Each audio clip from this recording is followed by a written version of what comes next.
21 août 2018, la communauté musulmane mondiale célèbre le sacrifice manqué d'Ismaël, auquel Dieu aura finalement préféré un bélier, après l'avoir ordonné à son père Abraham de lui offrir, de lui donner son fils unique en offrande. L'histoire, celle-là en tout cas, on la connaît, mais c'est à peu près tout. La plupart des non-musulmans que nous sommes attendent désormais déjà, puisque nos amis musulmans ont déjà sacrifié le mouton, attendent que cette viande soit partagée avec nous, mais ne comprenons pas toujours le sens et la portée de cette célébration de nos amis musulmans. C'est pour pouvoir comprendre ce qu'est l'Aïd el-Kébir, cette fête appelée également la Tabaski, que je reçois pour vous sur ce plateau deux personnalités musulmanes, deux imams qui vont nous expliquer le sens et la portée sociale de la Tabaski. Le premier, c'est El Hadj Hassan Houyeme. Il est imam de la mosquée centrale de Glodjigbe. El Hadj Hassan Houyeme, bonjour, merci d'accepter notre invitation malgré vos occupations pour cette fête. Bonjour, je vous remercie de vous avoir invité. Merci. Donc, en face de vous, nous aurons El Hadj Ali Harazimou. Il est imam de la mosquée centrale d'Adjagbo. El Hadj Harazimou, bonjour, merci d'accepter cette invitation. Bonjour, merci. Bonjour. Merci infiniment. Nous parlons donc aujourd'hui, mes chers amis téléspectateurs, de la fête musulmane de la Tabaski, l'Aïd el-Kébir, comme on l'appelle également, sens et portée sociale. Naturellement, la première question que je m'en vais poser, je viens de raconter une petite partie de l'histoire. C'est celle d'Ismaël qui a failli être sacrifié, mais finalement Dieu aura dit, choisis, prends plutôt le bélier, Abraham, plutôt que de sacrifier ton fils unique qui n'est venu au monde qu'à l'âge de 90 ans de sa mère. Alors, en ces circonstances, qu'est-ce que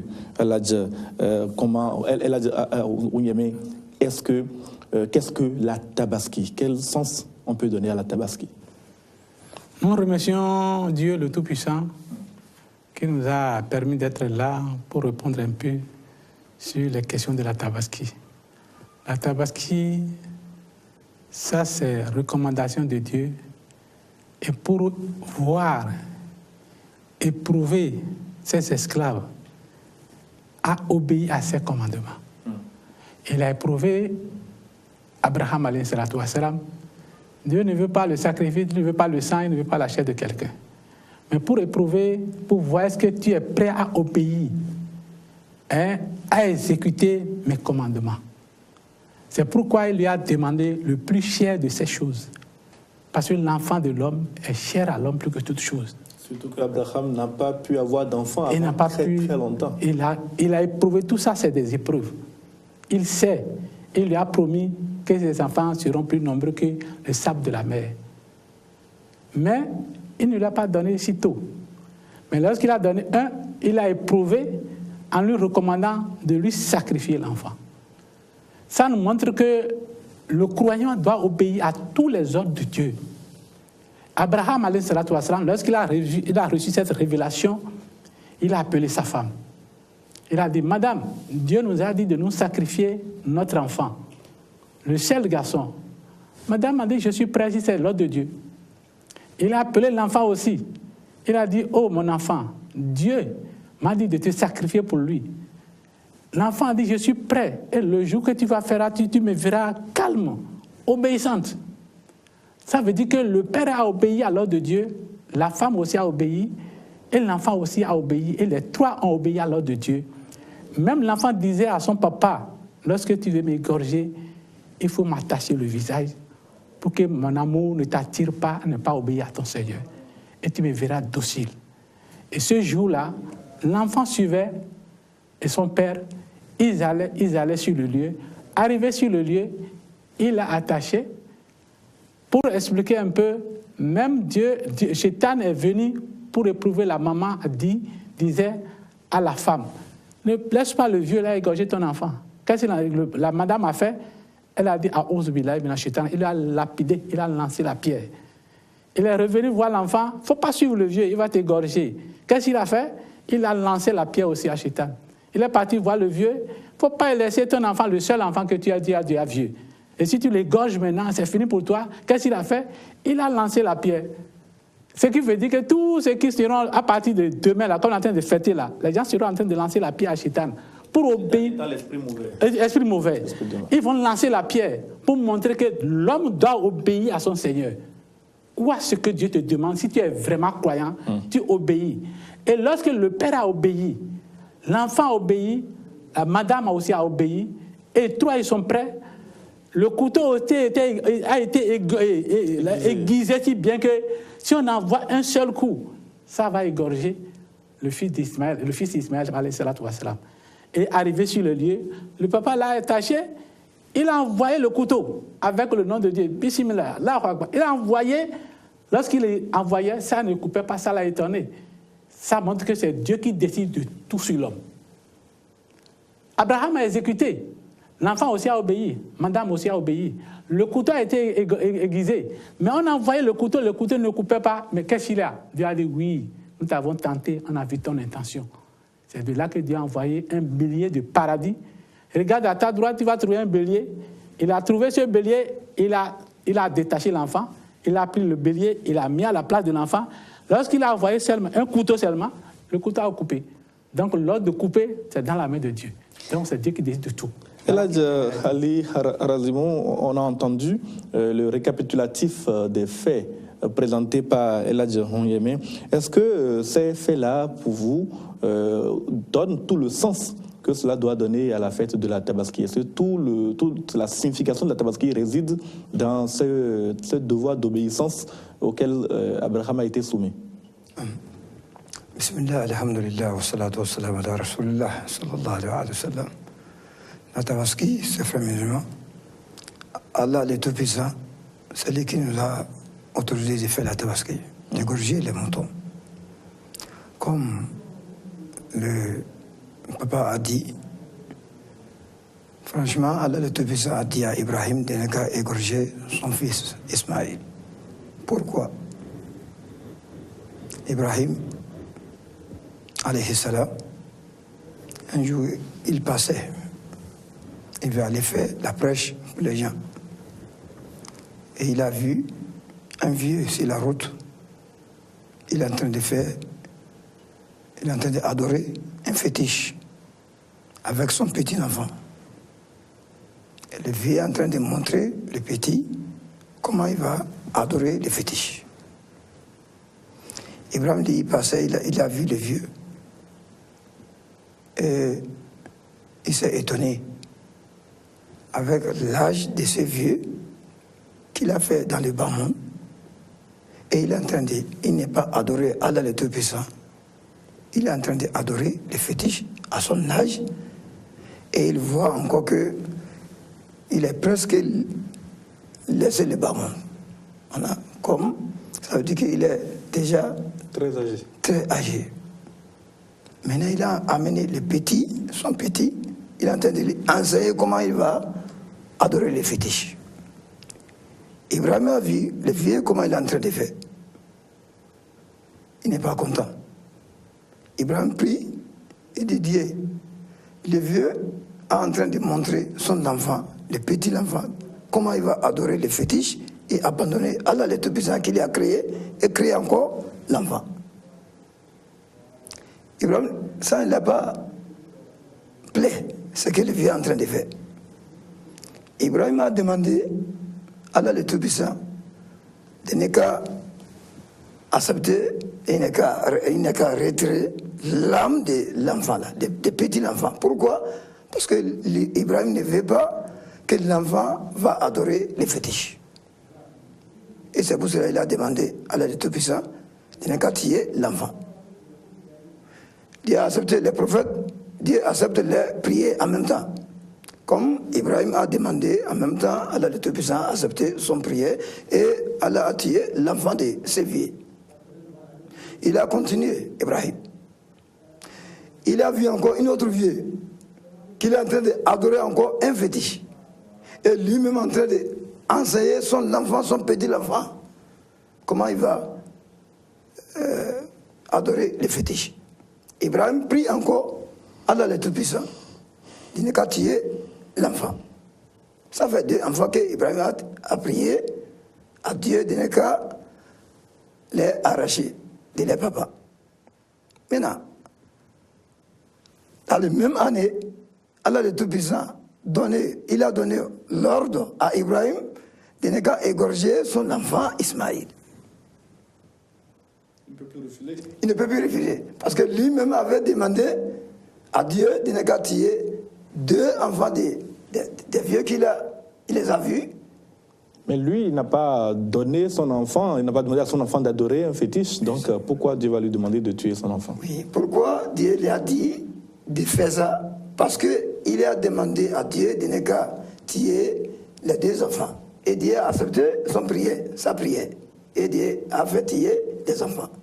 C'est pour cela, Allah le Tout-Puissant a dit, bon, Ibrahim, toi, comme tu m'as demandé de tuer l'enfant des premier vieux que tu as rencontré avec, et le deuxième, tu m'as demandé encore de tuer l'enfant du deuxième vieux, alors, maintenant, moi je veux que toi-même, c'est toi qui vas égorger ton enfant.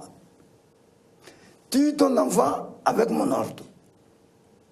Alors quand il est en train de coucher, il est en train de dormir, dans la rêve, il a vu que Dieu est en train de lui parler d'égorger l'enfant, Ismaïl. Il s'est réveillé. Il a dit que lui, il n'a jamais fait un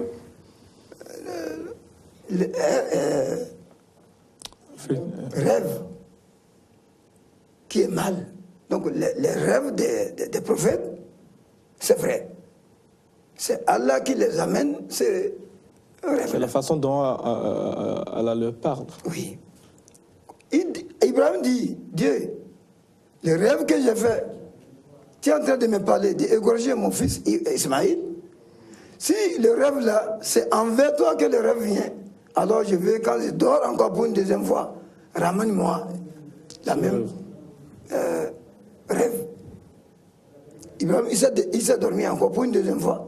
Il voit encore, il est en train de faire le même rêve qu'il avait fait.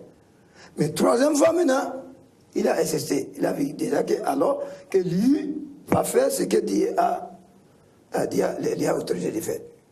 Et là, maintenant, il a connaître que c'est Allah qui est en train de lui parler d'égorger son enfant Ismaïl.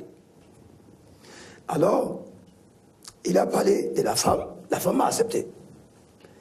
Il a parlé de l'enfant, Ismaïl a accepté. Ismaïl a dit, Ya Abati, il faut le matoumar. Il dit, mon père, fais tout ce que Dieu t'a dit de faire à moi. Ça te guide, Inch'Allah, min as-sabirin. C'est dans le sens historique, c'est dans l'histoire de la fête, du moins de ce qui a fondé la naissance de la fête de la Tabaski. Mais aujourd'hui, je vais poser la question à El Hassan Houyeme. Aujourd'hui, quelles sont les obligations du musulman le jour de la Tabaski? On a vu tout à l'heure au niveau de la place Idi, il y a tout le monde qui s'est réuni, on a prié et sacrifié le mouton, l'imam a sacrifié son mouton. Maintenant, quelle est l'obligation du musulman en général à l'occasion de cette cérémonie, de cette fête particulière? L'obligation du musulman le jour de Tabaski, c'est une recommandation de Dieu qu'on a hérité d'Abraham alayhi salatu wassalam. Et ça fait partie des cultes de la religion. Après le jeûne, il y a le Tabaski, la descente du Hadi maintenant. Après le Hadi, ça va quitter le jour là, le jour de, comment on appelle, le jour de Arafat, et on égorge le mouton. C'est le style que Dieu a répandu à Abraham, il a fait sur les lieux, et c'est ça qui continue aujourd'hui. Et tous les musulmans du monde entier essaient de le suivre, ce qu'il avait laissé comme trace, ils sont en train de suivre ça, ça devient un rite de la religion. Donc aujourd'hui, le Tabaski, le père de la maison doit égorger un mouton en mémoire de ce qu'Abraham a fait. Et c'est à partir de le jour-là, pour la fête de Tabaski, tout le monde doit égorger, c'est notre obligation le jour-là. Mais on sait très bien que le mouton coûte cher aujourd'hui. On est dans un pays où la situation économique des gens n'est pas très bonne. Si un musulman n'a pas les moyens d'acheter et d'égorger un mouton, est-ce qu'il ne va pas avoir la bénédiction relative à la Tabaski? Il va trouver la bénédiction, même s'il n'est pas égorgé. Mais quand il a capacité d'acheter, et il a refuser d'acheter le mouton pour égorger, là, il a fait tort. Il a tort. Mais quand la personne n'a pas la capacité d'acheter le mouton pour égorger, la personne, Allah ne va pas tirer son oreille. Alors, dites-moi, on est proche de la rentrée scolaire bientôt. Oui. Vous savez que nos enfants, leur inscription coûte cher. Peut-être que j'ai 200 000 et je sais que à l'inscription, j'ai 3 enfants avec les 200 000. Ça va payer à peine la première tranche. Ces 200 000 là sont là, dans la caisse. Et voilà que la fête de Tabaski arrive. Est-ce que je dois prendre 80 000, 90 000 pour aller acheter le mouton, ou bien je vais dire, bon, comme je n'ai pas les moyens pour la rentrée, je laisse l'argent là, je laisse la Tabaski. Là, un bon musulman ne doit pas faire ça. Tu dois partager l'argent à 2, ou bien il prend une quantité de son argent, 50 000, 60 000, parce qu'il y a les moutons de 50 000, 60 000. Il est obligé d'acheter le mouton. Parce que la richesse, c'est Dieu qui donne. Le monsieur peut acheter les moutons, égorger les jours de la fête, et après la fête, Allah le Tout-Puissant va lui envoyer de l'argent. Il peut gagner de l'argent et il va payer la scolarité pour ses enfants à l'école. Maintenant, on sait très bien qu'aujourd'hui, tous les musulmans du monde entier, El Hadj Hassan Ouyemé, célèbrent la Tabaski. Ce n'est pas toujours le cas quand on parle de fêtes musulmanes. On connaît le problème relatif au Ramadan. Quel est le problème généralement? Pourquoi est-ce que la Tabaski se célèbre en une seule journée dans le monde entier? Il n'y a pas de différence entre les musulmans. Et puis, pour ce qui concerne le début du Ramadan et puis la fête du Ramadan, il y a toujours une différence entre les entre les musulmans. Pour le Tabaski, il n'y a pas de différence. Mais c'est le Ramadan qui diffère un peu. D'autres disent, nous aujourd'hui on a trouvé la lune. D'autres disent, c'est demain qu'on a trouvé ça. C'est ça qui fait la nuance. Pour le Ramadan. Oui, mais c'est la même lune qu'on observe pour la Tabaski, non? D'autres voient et d'autres ne voient pas. Mais pourquoi on voit tous ensemble là, pour la Tabaski et puis tout pour le Ramadan? C'est un jour fixé pour la Tabaski, c'est un jour fixé. C'est fixé par qui? Par Dieu, parce qu'aujourd'hui, hier ils étaient à Arafat. Le lendemain d'Arafat, maintenant ça c'est reconnu, ça c'est officiel. Ça, il n'y a pas de différence. Tout le monde va à Arafat le même jour. Donc le lendemain, on égorge le mouton. Donc ce problème de date-là ne se pose pas en ce qui concerne la Tabaski. Est-ce que vous avez une explication supplémentaire à nous donner, El Hadj Hassan? Oui, parce que si c'est la fête de Tabaski, tous les musulmans du monde entier ont fait ça dans les mêmes jours. Oui. Pourquoi? Parce qu'on regarde des jours que les pèlerins se présentent dans la place d'Arafat. C'est ça. Donc s'ils ont fait Arafat, comme ils ont fait Arafat hier, voilà. Alors aujourd'hui, tout le monde, on doit égorger. Ça, il n'est pas différent entre les musulmans. Très bien.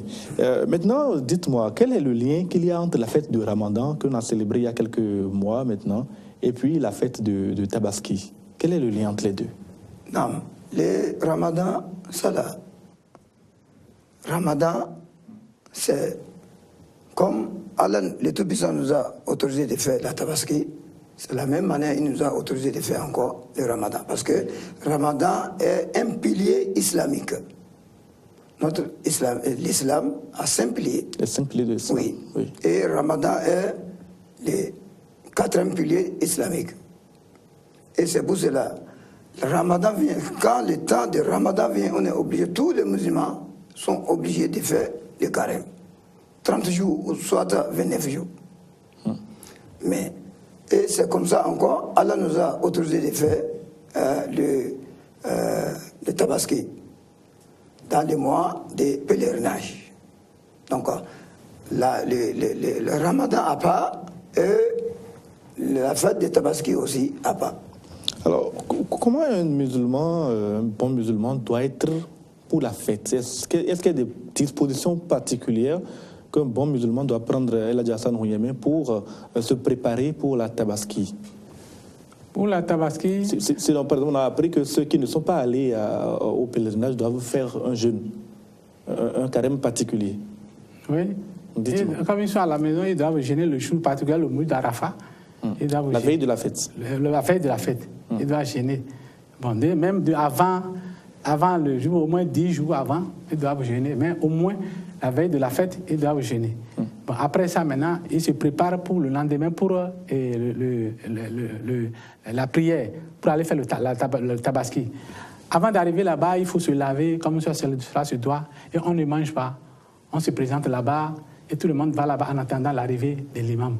Si tout le monde va là-bas en attendant l'arrivée de l'imam, l'imam arrive, on fait 2 rakas. Après avoir fini les 2 rakas, l'imam fait le hutuba, il prêche, il donne des éducations, il prêche, il nous donne des conseils. Après maintenant, tout le monde attend la descente de l'imam, et l'imam descend, il égorge le mouton d'abord.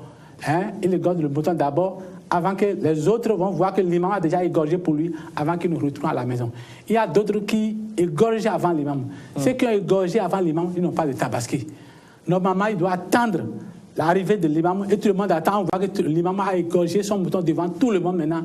Là, le tabaski commence. Tout le monde rentre à la maison, on égorge, on peut égorger le même jour, le lendemain. Pendant 3 jours, on est le temps d'égorger. Mais il ne faut pas égorger avant l'imam, il ne faut pas égorger avant de venir à la prière. Il ne faut pas laisser l'imam, ça égorger, aller devancer l'imam pour tuer, ce n'est pas bon. Celui qui égorge avant l'imam n'a pas de tabaski. Mais qu'est-ce qui peut expliquer, Eladj Arasemo, qu'un musulman ne suivent pas la recommandation et puis il est pressé, il égorge son mouton avant que l'imam égorge le mouton. Il y a d'autres musulmans qui ne suivent pas ce que le Coran est en train de nous dire. Et ils ne suivent pas encore ce que le prophète Mohammed sallallahu alayhi wa sallam nous a dit de faire. Et c'est pour cela on les voit. Tu vas voir, les autres, ils vont en train d'égorger avant l'imam. Et ça, là, c'est pas sérieux. Parce que notre prophète Mohammed sallallahu alayhi wa sallam nous a dit Man zabha qabla as-salah falyu'id. Celui qui a égorgé avant la prière, la personne n'est qu'à savoir qu'il est obligé de chercher une autre mouton pour égorger encore. Parce que c'est ce qu'il avait égorgé avant l'imam là. C'est pas dans le tabaski. Oui. Donc maintenant on parle de pardon, on parle beaucoup de pardon. La cérémonie, la fête de Tabaski apporte la rédemption aux fidèles musulmans. Expliquez-nous un peu. Allah le Tout-Puissant, il nous a dit que le jour de la fête, il est fier de nous. Et c'est pour cela, même une femme qui est au période, le prophète Mohammed sallallahu alayhi wa sallam nous a dit de ne qu'à sortir. Elle ne prie pas parce qu'elle est au période. Mais le jour de la fête, il a autorisé les femmes qui sont dans la période et même ne qu'à sortir pour aller témoigner les musulmans qui sont en train de prier. Pourquoi?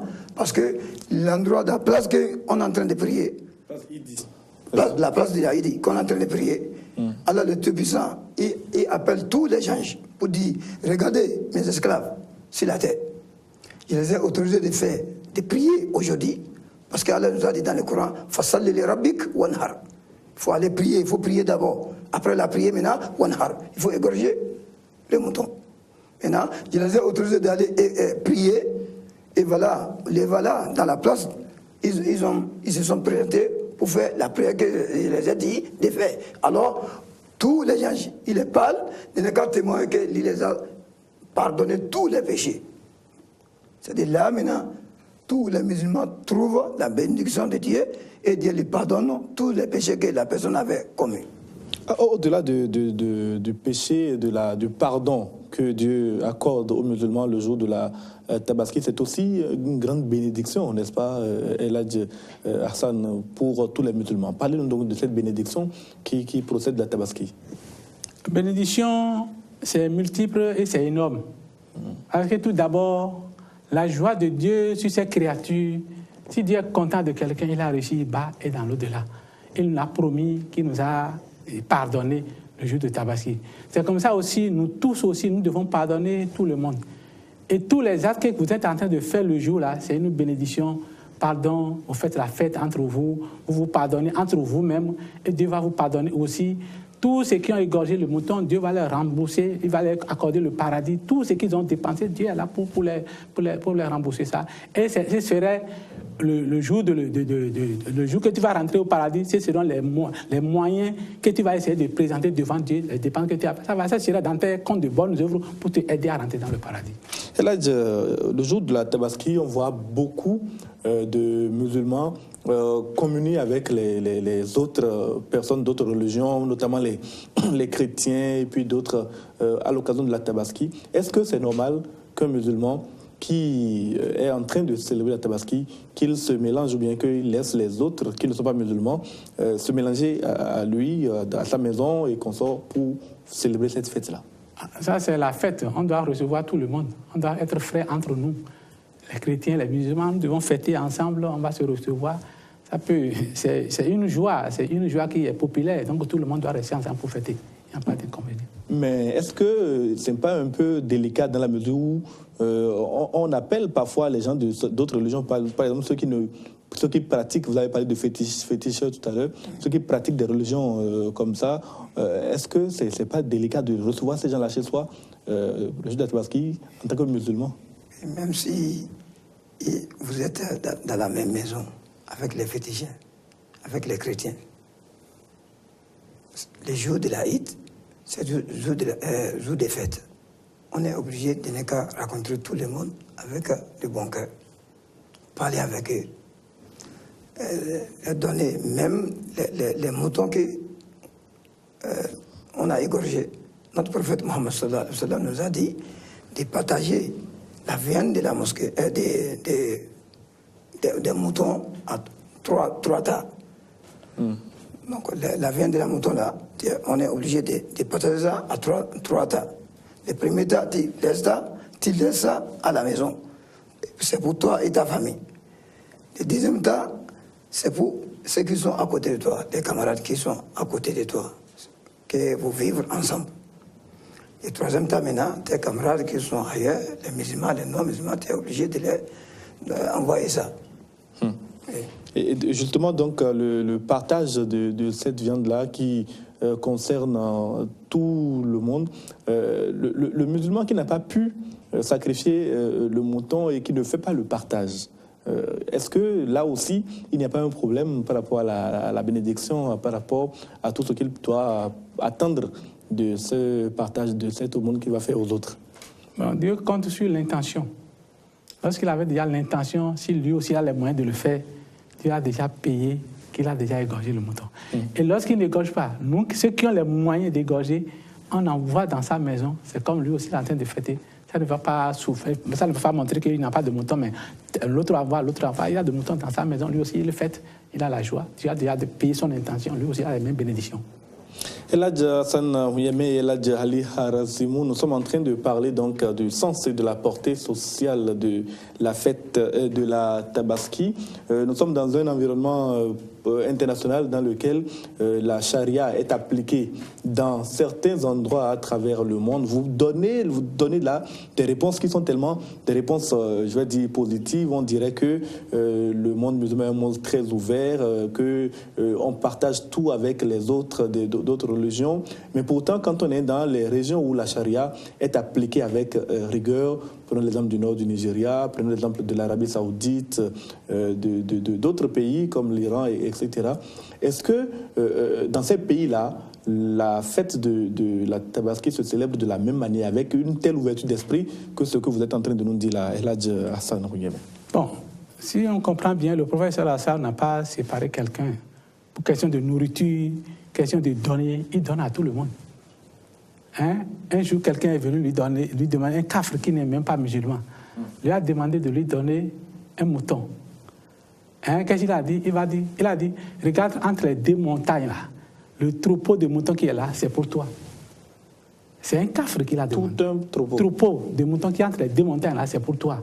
Il a pris ça, il est parti dans son peuple, il a dit, suivez les gens là, ils donnent comme celui qui ne pense pas qu'il y aura de pénurie. C'est un kafir qui l'a donné. Un kafir, c'est un homme musulman. Un homme musulman. Donc, lorsque le prophète a déjà montré cet exemple, nous sommes obligés d'aider les frères, que ce soit les musulmans, que ce soit les non-musulmans. On doit vivre ensemble. Qu'est-ce qui va te montrer que tu vas appeler les gens vers toi? C'est les comportements. Le prophète sallallahu alayhi wa sallam a appelé les gens vers les comportements. Si on haït les gens, comment ils vont s'approcher de nous? Le prophète n'a pas haï les gens. Il était le seul musulman parmi tout un peuple. Qu'est-ce qu'il a fait? Il n'a pas rejeté les gens. C'est vers les comportements qu'il a appelés jusqu'à ce qu'ils sont devenus d'eux-mêmes des musulmans. Donc nous, aujourd'hui, on ne doit pas rejeter quelqu'un. On doit appeler tout le monde par les actes, par des bons comportements. Ce bon comportement dont vous parlez, parfois on a l'impression que le Bénin étant un pays très laïque et puis très ouvert, les choses se passent différemment ici et qu'ailleurs, quand on est dans des pays rigoristes, que c'est beaucoup moins facile entre musulmans et non-musulmans. Oui, c'est parce que au Bénin ici, Dieu nous a bénis. Au Bénin, Dieu nous a bénis. Il faut voir comme les autres pays, les musulmans et les non-musulmans, toujours, ils vont en train de faire bagarrer. Mais au Bénin, on ne connaît pas ça. Et on ne fait pas ça jusqu'au juge de la gestion. C'est parce que Allah le Tout-Puissant nous a donné la paix dans notre pays. On voit toujours les musulmans et les non-musulmans, nous sommes toujours ensemble. On ne doit pas... nous, les musulmans, on n'a pas refusé les chrétiens. Les chrétiens aussi, ils ne nous ont pas refusé. Donc on est obligé de fêter ensemble et rester ensemble dans le pays, dans les maisons, dans les quartiers. Oui. Nous parlons toujours de la fête musulmane de l'Aïd el-Kébir que nous célébrons aujourd'hui avec deux imams qui sont en ma compagnie. El Hadj Hassan Hunyeme, qui est imam de la mosquée centrale de Golo-Djibé, et El Hadj Ali Harasimou, qui est l'imam de la mosquée centrale d'Adjagbo. Et puis nous abordons maintenant la dernière partie de cette émission. Cette partie concerne les musulmans qui ne sont pas dans leur pays, mais qui sont partis faire le Hajj à l'occasion donc de cette fête-là. Pourquoi faut-il que des musulmans soient à la Mecque et non pas dans leur pays pendant que se célèbre cette fête qui est la plus importante du calendrier musulman? Même eux-mêmes, là où ils sont là, en Arabie Saoudite, à la Mecque, et même ils égorgent comme nous. Ils égorgent, ils achètent les moutons et ils égorgent. Ils achètent les moutons sur place là-bas, ils ne peuvent pas partir d'ici avec. Et même ils égorgent les moutons là-bas. Ils font les fêtes là-bas, comme nous, qui n'ont pas allé à la Mecque. C'est le fait d'être à la Mecque pendant la Tabaski, est-ce que c'est un hasard? Est-ce que c'est par hasard ou bien c'est parce que justement ils sont là-bas? Parce que vous avez parlé de la veille de la fête, la réunion des pèlerins à un certain niveau. La veille des Arafat. Arafat, voilà. Donc, est-ce que le fait d'être en présence de... est-ce que le fait d'être en présence de la Mecque, à la Mecque, est-ce que ça a un rapport direct avec la célébration de la Tabaski? Oui, parce que c'est l'ordre de Dieu. C'est ce que notre prophète Mohammed nous a dit dans la hadith. On suit tout ce que vous voyez, les pèlerins en train de faire là-bas, et nous aussi on est en train de faire ici. Nous tous, on est en train de suivre les paroles du prophète Mohammed sallallahu alayhi wa sallam. Le prophète a ordonné, vous faites, en tout cas tous les musulmans, se soumettent aux ordres du prophète. El Hadj Hassan Hunyeme, que dites-vous en ce qui vous concerne de la présence des musulmans à la Mecque pendant la fête de Tabaski? Il n'y a pas un peu, ils n'ont pas perdu quelque chose? La présence là-bas, c'est un recommandant. Le temps de Hajj, le Hajj, c'est un pilier de l'islam. Mais est-ce qu'on peut faire le Hajj à tout moment? Est-ce qu'on peut aller faire le Hajj à tout moment ou bien il faut forcément être là-bas pendant la période de Tabaski? Pour le Hajj spécialement, il y a un mois qui est prescrit, un temps qui est prescrit pour ça. C'est ça. Sinon, en dehors de ça, tu peux aller à Umura. Ça, ce n'est plus le Hajj. Le temps de Hajj est déjà passé. D'accord. Et ça vient chaque année. Très bien. Maintenant, d'ailleurs, on parle des musulmans, on parle du Hajj. Il y a un phénomène que nous avons constaté. Quand quelqu'un décède à la Mecque, notamment quand il y a ces incidents, vous vous souvenez, il y a à peu près 2 ou 3 ans, des milliers de personnes sont décédées dans des bousculades énormes à la Mecque.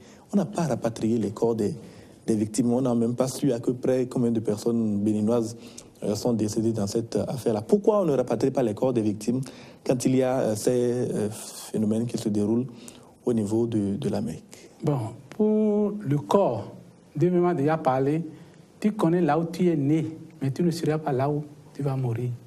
Là où quelqu'un meurt, c'est là-bas qu'il faut l'enterrer, d'abord. Et maintenant, les pèlerins, c'est le lieu saint qu'ils sont. Hein? Là-bas, c'est le lieu saint. Même d'autres demandent à mourir là-bas. Mais ces gens-là, ils sont morts au lieu saint. Pourquoi les rapatrier encore? C'est déjà, le lieu, c'est un profit pour eux. On doit les enterrer là-bas.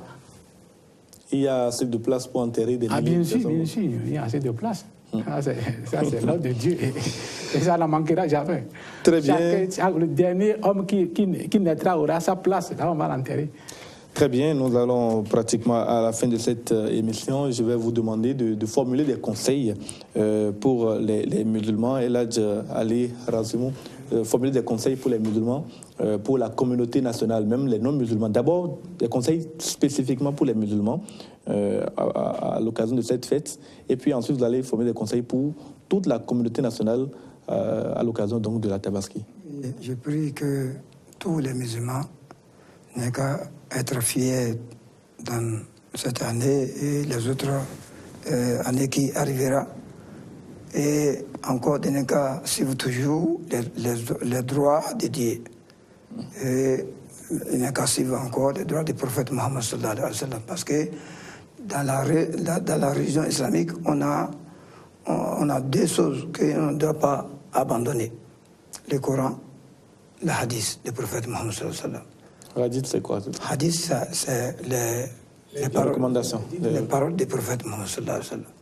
Même le prophète même, sallallahu alayhi wa sallam, comme il veut quitter le bas monde, il a parlé pour dire Taraktu lakum ma in tamassaktu lan tadillu ba'di abada. Kitabullah wa sunnati. Je vous ai laissé des choses.